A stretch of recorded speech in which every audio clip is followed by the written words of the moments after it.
সালাউদ্দিন সাহেবের বক্তব্য আমি শুনেছি যে আমরা প্রতিটা অক্ষর জুলাই সনদে বাস্তবায়ন করবো, তো প্রথম অক্ষরই তো উনি বাস্তবায়ন করে নাই। অর্থাৎ প্রথম অক্ষরই ছিল সংবিধান গণপরিষদের শপথ, সেটাই উনি প্রথমে বাস্তবায়ন করেন। গণপরিষদের শপথ কেমন হইল? আচ্ছা, গণপরিষদের যদি সংবিধান গণপরিষদের যদি শপথ না নেয়, আপনার কথাটাই আমি মানলাম, আপনার কথাটা মানলাম। এগুলি আপনার হলো ওই যে প্যান্ডোরার বাক্স থেকে বাইর করে সবাই ওই গাজী কালুর কিচ্ছা কাহিনী এগুলি কোন আপনার দলের সব লোকই কয়। আমার কথা হলো সংবিধান মেনে যদি, তাহলে প্রথমে বলতে হয় যে নির্বাচন তো সংবিধান অনুযায়ী হয়নি, তাহলে কি হবে? এই নির্বাচনের মাধ্যমে বর্তমান সরকার গঠিত হয়েছে, এই নির্বাচন তো সংবিধান অনুযায়ী হয়নি, তাহলে উনি সংবিধান মেনে চলুক। প্রশ্ন হলো কোন সংবিধান উনি মেনে চলবেন? যে সংবিধানের কথা বেগম খালেদা জিয়া বলছিলেন যে জনতার যদি সরকার কোনোদিন গঠিত হয় তাহলে এই সংবিধান, এই আওয়ামী লীগের কাটাছেঁড়া সংবিধান, এটাকে আমরা ছুঁড়ে ফেলে দেব। তাহলে এখন তাহলে প্রশ্ন জাগে যে তাহলে বর্তমান যে সংবিধান আছে এটাকে যদি সংস্কার পরিষদের মাধ্যমে শপথ নিয়ে যদি সংস্কার না করা হয়, আগের সংবিধান সবকিছু যদি উনি মেনেই চলে, তাহলে বেগম জিয়ার কথা অনুযায়ী তাহলে জনতার সরকার গঠিত হয় নাই। জনতার সরকার যেহেতু গঠিত হয় নাই, তাই সংবিধান আগেটাই বহাল থাকবে। আর যদি জনতার সরকার গঠিত হয় তাহলে বেগম জিয়ার নির্দেশ ছিল এই সংবিধান ছুঁড়ে ফেলে দিয়ে নতুন সংবিধান করো, অর্থাৎ সংবিধান সংস্কার করো। কারণ এই সংবিধানের দোহাই দিয়ে দিয়েই গত 17 বছর ফ্যাসিস্ট ক্ষমতায় বসেছিল। এই সংবিধানের দোহাই দিয়ে দিয়েই এদেশের মানুষের জনগণের রায়কে উপেক্ষা করা হয়েছিল। এই সংবিধানের দোহাই দিয়ে দিয়েই এদেশের মানুষকে ভোটাধিকার বঞ্চিত করা হয়েছিল। আবার কি তাহলে আমরা সেদিকে যাচ্ছি সংবিধানের দোহাই দিয়ে দিয়ে? এটা তো এখন সেই সংখ্যায় পরিণত হয়েছে। উনি বারবার সংবিধানের এক কথা বলছেন, আমরা সংবিধানে গণপরিষদের শপথ সংবিধানে নাই। তাহলে এ কথা উনি নির্বাচনের আগে বললেন না কেন? নির্বাচনের আগে বললেন না কেন যে এই গণভোট সংবিধানে নেই? এখন উনি বলছেন যে গণভোটের অনুযায়ী উনি শপথ নেবেন না, অথচ উনি বলেছিলেন এই জনাব সালাউদ্দিন সাহেব ঐক্যমত্য কমিশনের অন্যতম সদস্য হিসেবে উনি তখন মিডিয়ার সামনে বলেছিলেন যে আমরা গণভোটের মাধ্যমে আমরা এই সংস্কার করার বাধ্যবাধকতায় পরিণত করব, এবং যে সরকার গঠিত হবে তারা সংবিধান পরিবর্তন করে সংস্কারগুলো বাস্তবায়ন করবেন। জুলাইয়ের আন্দোলনের চেতনাই ছিল সংস্কার। জুলাই আন্দোলনের চেতনা সরকার পরিবর্তন ছিল না। জুলাই আন্দোলনের চেতনা ছিল সরকার পদ্ধতির পরিবর্তন। কিন্তু ওনারা এখন সরকার পদ্ধতি পরিবর্তন করতে চায় না। তার মানে সেই ফ্যাসিস্টের পথটা ক্লিয়ার রাখতে চায়, পরিষ্কার রাখতে চায়। অর্থাৎ এখন সেই পথ দিয়ে এই সালাউদ্দিন সাহেবরা ফ্যাসিস্ট হবে নাকি অন্যরা হবে তা আমরা জানি না, কিন্তু উনি পথটা ক্লিয়ার রাখতে চায়।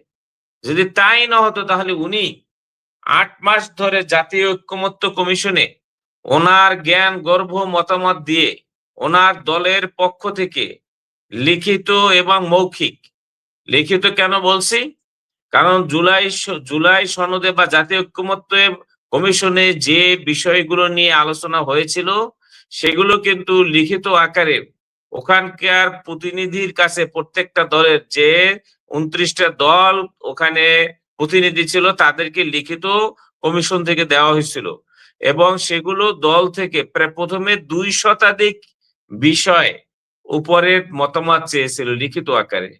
সেগুলোকে কিন্তু প্রত্যেকটা দল তার দলীয় একটা বিশেষজ্ঞ প্যানেল তৈরি করে সেই প্যানেলের মাধ্যমে সেখানে তাদের সংস্কারগুলোর ব্যাপারে তাদের মতামত দিয়েছিল, এবং বিএনপির অনেকগুলো সেই সংস্কার জুলাই সনদের যে সংস্কারের যে প্রস্তাবগুলো ছিল সেগুলোর অনেকগুলো দ্বিমত করার পরে সাংবাদিকরা যখন বলেছিল যে আপনারা তো অনেকগুলো দ্বিমত করলেন, তার জবাবে তখনকার বিএনপির মহাসচিব জনাব ফখরুল ইসলাম আলমগীর এবং এই সালাউদ্দিন সাহেব, ওনারা দুজনেই বলেছিলেন আমরা বেশিরভাগই জুলাই সনদের বা জুলাই প্রস্তাব সংস্কারের প্রস্তাবে আমরা একমত হয়েছি, মাত্র কয়েকটি প্রস্তাবের ব্যাপারে আমরা নোট অফ ডিসেন্ট দিয়েছি। তাহলে ওনারা যদি সব বেশিরভাগই একমত হয়ে থাকেন এবং জুলাই সনদে স্বাক্ষর করে থাকেন, গণভোটের ব্যাপারে তারা রীতিমতো তৎকালীন সরকার, অন্তর্বর্তী সরকারের তাদের পদক্ষেপ বা চিন্তা ছিল যে গণভোটটা আগে হয়ে সংবিধান সংস্কার করে তারপরে নির্বাচন করা। কিন্তু তারা বলেছিল যে না, গণভোট একই সাথে হবে এবং গণভোটের মাধ্যমে জনগণের রায়ের মাধ্যমে নতুন যে সংসদ গঠিত হবে সেখানে এই সংস্কারগুলো বাস্তবায়ন হবে। তখন কিন্তু একটা বারও এই সালাউদ্দিন সাহেবরা বলেননি যে আমরা কিন্তু সংবিধানের পথেই হাঁটবো ভাই, আপনারা যে যা বলেন ভাই, আমরা সংবিধানের পথে চলতে চাই। এই ধরনের কথা কিন্তু তখন ওনারা বলেননি। ওনারা গণভোটকে ওনারা গুরুত্ব দিয়েছেন, যদিও প্রথম দিকে ওনারা এটার ব্যাপারে না, শেষ দিকে এসে কিন্তু দলের প্রধান বর্তমান প্রধানমন্ত্রী তিনি নিজেও গণভোটের পক্ষে ভোট চেয়েছিলেন। তো এখন এই যে তাহলে আজকে যে গণভোটটা কি জন্য, সংবিধান সংস্কার না হলে গণভোট প্রয়োজন ছিল না। এখানে যে কয়টা বিষয়ে সংস্কার হচ্ছে তার মধ্যে দুইটা অংশ, একটা হলো সংবিধান পরিবর্তন বা সংস্কার বিষয়ক কিছু এজেন্ডা, আর কিছু আছে যেগুলো অধ্যাদেশের মাধ্যমে বাস্তবায়ন হবে, সরকার এমনি নির্বাহী আদেশে বাস্তবায়ন করতে পারবে। দুই জাতীয় ছিল সেখানে, 16টার মতো ছিল সংবিধান সংস্কার বিষয়। শুধু সেই কারণেই গণভোট হলো, তা না হলে গণভোট লাগতো না। যদি সরকারের নির্বাহী আদেশে বা অধ্যাদেশের মাধ্যমে যদি বাস্তবায়ন করা যেত তাহলে আর গণভোট লাগতো না। গণভোট গেলই হলো যে সংবিধানের কারণে, এবং পরবর্তী সরকার যারাই গঠন করবে নির্বাচনের পরে তারা কেউ না কেউ এই সংবিধানের বা এই সংস্কার কর্মসূচির ব্যাপারে অনীহা দেখাতে পারে। কারণ বিগত দিনে দেখা গেছে যারাই ক্ষমতায় যায় তারা ক্ষমতা চিরদিন আঁকড়ে ধরে রাখতে চায়। সেই জন্য তারা ওই সংবিধানের যে ফাঁকফোকর বা দুর্বল যে পয়েন্ট গুলো রয়েছে সেগুলো তারা তাদের পক্ষে ব্যবহার করার জন্য ওগুলো রেখে দিতে চেয়েছে। সেই জন্যই গণভোটের আয়োজন হলো। তাহলে সেই গণভোটে প্রায় 5 কোটি মানুষ ভোটার, প্রায় 5 কোটি ভোটার এই গণভোটে হ্যাঁ এর পক্ষে ভোট দিল। তা আজকে যদি সেই হ্যাঁ যে কারণে বিজয় হলো, সেই গণভোটের বাস্তবায়ন যদি না হয়, জুলাই সংস্কার যদি না হয়, সংবিধান যদি সংস্কার না হয়, আগের সংবিধানই যদি চলে, তাহলে এই গণভোটের কি গুরুত্ব আর থাকলো, আর গণভোটটা তাহলে বাস্তবায়ন হলো কোথায়? তাহলে কি প্রথম দিকে যে কথাগুলো শুনেছিলাম বা তারা গণভোটের প্রচারণার ব্যাপারেও তাদের ভিতরে যে দ্বিধা বিভক্তি ছিল, সেটাই কি তাহলে সঠিক? এটা কি তাহলে এক ধরনের জনগণের সাথে প্রতারণা নয়, এই 5 কোটি ভোটারের সাথে? আমার এই প্রশ্ন রইল আজকে।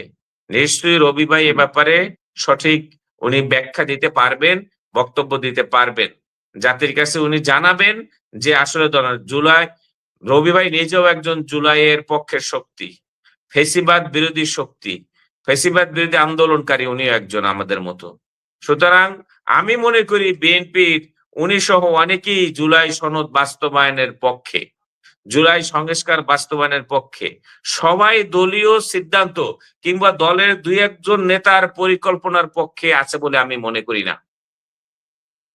এই সংবিধানের মানে একই জায়গায় থাকবে। জাহাঙ্গীর ভাই, আপনি প্রশ্ন উত্তর দিয়ে ভাই, আচ্ছা বলেন। না প্রশ্ন তো না, আপনার প্রশ্নটা আপনি ইন্ডিভিজুয়ালি বলেন। আমরা জুলাই চার্টারে সই করছি এবং আমাদের মন্ত্রী সালাউদ্দিন সাহেব বলছে আমরা শতভাগ বাস্তবায়ন করব জুলাই সনদ। এরপরে আপনার কোন কোন জায়গায় ডিফিকাল্টিস মনে হইতেছে সেটা বলেন, ইন জেনারেল কথা বলেন। সালাউদ্দিন সাহেবের বক্তব্য আমি শুনেছি। যে আমরা প্রতিটা অক্ষর জুলাই সনদে বাস্তবায়ন করবো, তো প্রথম অক্ষরই তো উনি বাস্তবায়ন করে নাই। অর্থাৎ প্রথম অক্ষরই অথবা ছিল কি সংবিধান গণপরিষদের শপথ, সেটাই উনি কি প্রথমে বাস্তবায়ন গণপরিষদের করেন। গণপরিষদের শপথ কেমন হইলো? আচ্ছা, তা গণপরিষদের যদি সংবিধান গণপরিষদের যদি না না, আমি শপথ না নেয়, আপনার কথাটাই আমি মানলাম, আপনার কথাটা মানলাম। এগুলি আপনারা হলো ওই যে প্যান্ডোরার বাক্স থেকে বাইর করে সবাই ওই গাজী কালুর কিচ্ছা কাহিনী এগুলি কোন আপনার দলের সব লোকই কয়।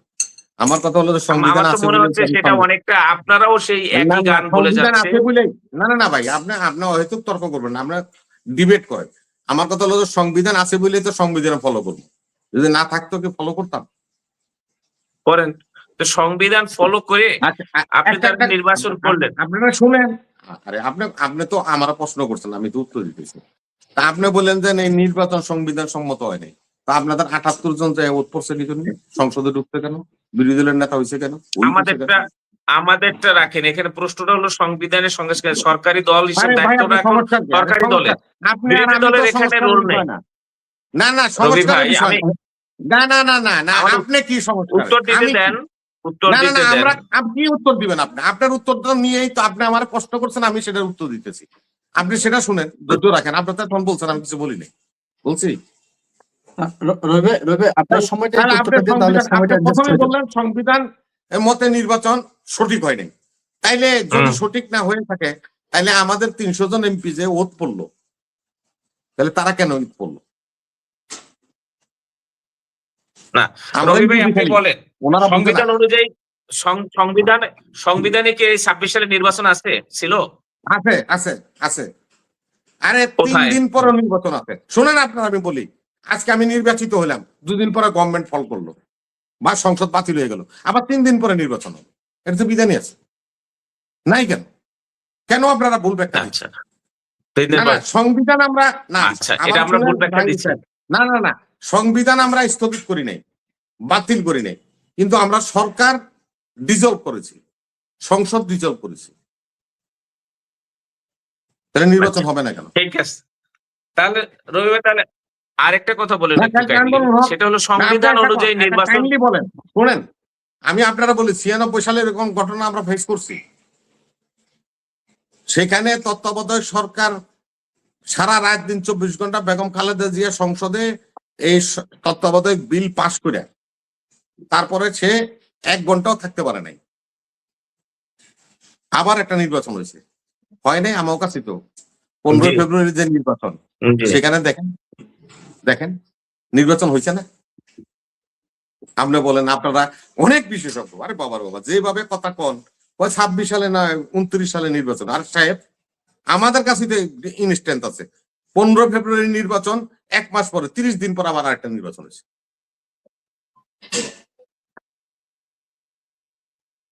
যেখানে ব্যাখ্যা দেন ঠিক মতোই দিবেন, ধন্যবাদ জানাই। কিন্তু আপনারা যেভাবে কোন, আচ্ছা, ধরে নিলাম। আচ্ছা, ঠিক আছে, আপনি ধরে পড়েন নিলাম। না না, আপনি পড়েন না না, জাহাঙ্গীর সাহেব এভাবে মুখস্থ বলবেন না। আপনি আল্লাহর হস্তে আগামীতে মনির ভাই আমি বলি, আপনি আল্লাহর হস্তে জুলাই চার্টারের যে বইটা আছে, আমারটা দিলে তো আপনি অন্যটা বলবেন, আপনি নিজে নিয়ে আসবেন, নোট অফ ডিসেন্ট যেখানে যেখানে দিচ্ছে, সংস্কার কমিশন সেখানে কি কি মন্তব্য করছে, এটাও পইরা শোনাবেন, তাইলে জনগণের কাছে এটা ক্লিয়ার হবে। আমরা বলছি